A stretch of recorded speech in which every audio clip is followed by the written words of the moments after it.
নমস্কার, আমি ডক্টর সৌভিক দত্ত। আমি এখন বর্তমানে কৃষ্ণনগরে প্রাইভেট প্র্যাকটিশনার। এমনকি আশেপাশে অনেক জায়গাতে আমি প্র্যাকটিস করে থাকি। কিছু প্রাইভেট নার্সিং হোমের সঙ্গে আমি যুক্ত আছি। আজকে আমি মেনলি আপনাদের কাছে এসেছি কিছু বিষয় নিয়ে কথা বলার জন্য। তার মধ্যে একটা ইম্পর্টেন্ট বিষয়, আমরা যেটা নিত্য দৈনন্দিন দৈনন্দিন জীবনে যে পেশেন্ট গুলো আমরা দেখে থাকি, তার মধ্যে এমনই একটা টপিক হলো acid peptic disorder. Acid peptic রোগে ধূমপান এবং অ্যালকোহলের ভূমিকা, এটাই আজকে আমাদের মেইন আলোচ্য বিষয়। প্রথমেই বলে রাখি যে অ্যাসিড পেপটিক ডিসঅর্ডার আমরা নিত্য দৈনন্দিন জীবনে সবারই মধ্যে দেখছি। শুধুমাত্র এটা যে ধূমপান বা অ্যালকোহল জনিত কারণেই বেশি পরিমাণে হচ্ছে সেটা না। আমাদের লাইফস্টাইল মডিফিকেশন, আমাদের বাইরের চলাফেরা, আমাদের ঠিক মতো না ঘুমানো, আমাদের ঠিক মতো খাবার না খাওয়া, এগুলোর সঙ্গেও এগুলো ডিপেন্ড। তারই মধ্যে দুটো বিষয়, সেটা হলো ধূমপান এবং অ্যালকোহলের ভূমিকা। Acid peptic disorder, gastrological reflux, gastroesophageal reflux disease, যেটা আমরা জিআরডি বা পেপটিক আলসার এবং গ্যাস্ট্রাইটিসের মতো পরিস্থিতিগুলিকে একজন ব্যক্তির জীবনযাত্রার মানকে উল্লেখযোগ্যভাবে প্রভাবিত করতে পারে। এই অবস্থাগুলো ঘটে থাকে যখন পাকস্থলীতে অ্যাসিডের অতিরিক্ত উৎপাদন পাচন ক্ষেত্রে নিউক্লিয়াস আস্তরণের ক্ষতি করে।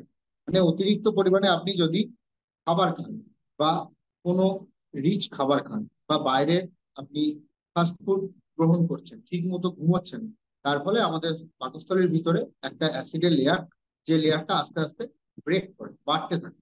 তার ফলে এই সমস্যা, এই রোগগুলো হয়। যেমন যেগুলো একটু আগে আলোচনা করলাম, GRD, peptic ulcer, gastritis, acid peptic disorder ইত্যাদি ইত্যাদি।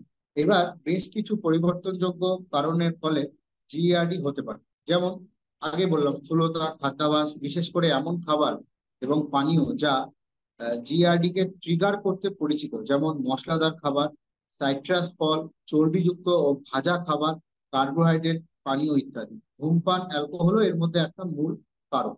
এর মধ্যে ধূমপান, আমরা এবার সেকেন্ড চ্যাপ্টারটায় আসি। মেনলি ধূমপান আর অ্যালকোহলটা কি জিনিস, কিভাবে এফেক্টিভ করে এটা।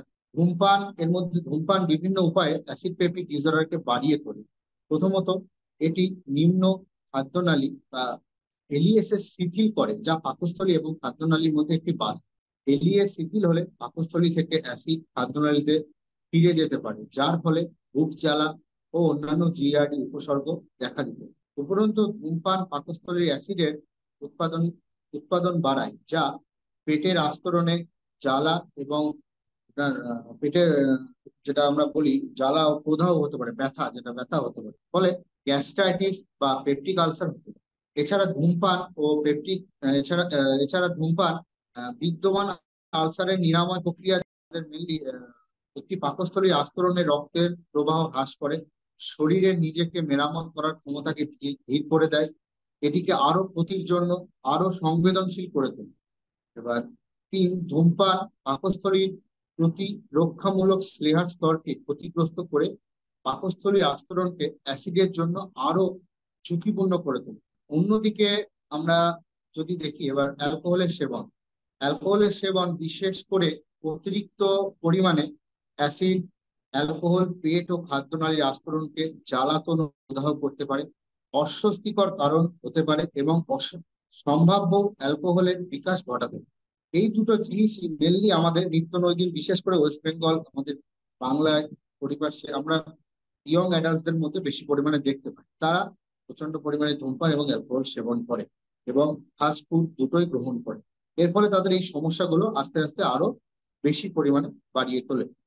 এবার উপরন্তু অ্যালকোহল পাকস্থলীর অ্যাসিড উৎপাদন বাড়ায়, যা উপসর্গগুলিকে আরো খারাপ করতে পারে এবং জিআরডি ও পেপটিক আলসারের অগ্রগতিতে অবদান রাখতে পারে। দীর্ঘস্থায়ী অ্যালকোহল সেবন লিভার ও অগ্নাশয়ের ক্ষতি করতে পারে, যা পরোক্ষভাবে পাচনতন্ত্র এবং অ্যাসিড পরিচালনা করার ক্ষমতাকে প্রভাবিত করে।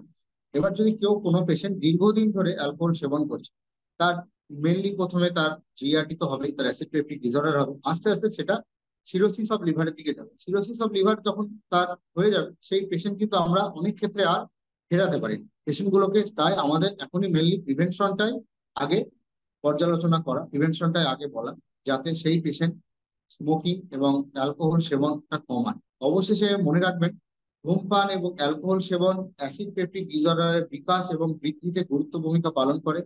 যারা অ্যাসিড পেপটিক ডিসঅর্ডার উপসর্গগুলিকে অনুভব করছেন, যেমন বুক জ্বালা, ফলভাব ইত্যাদি, তাদের উপসর্গ এবং সামগ্রিক হজম স্বাস্থ্যের উন্নতির জন্য এই অভ্যাসগুলি হ্রাস বা বাদ দেওয়ার কথা বিবেচনা করা উচিত। এইবার আমাদের নিত্যনৈমিক এই জিনিসগুলো আমরা দেখে চলেছি, যেগুলো এই সমস্যাগুলো আস্তে আস্তে আরো বেশি পরিমাণে দেখা দিচ্ছে।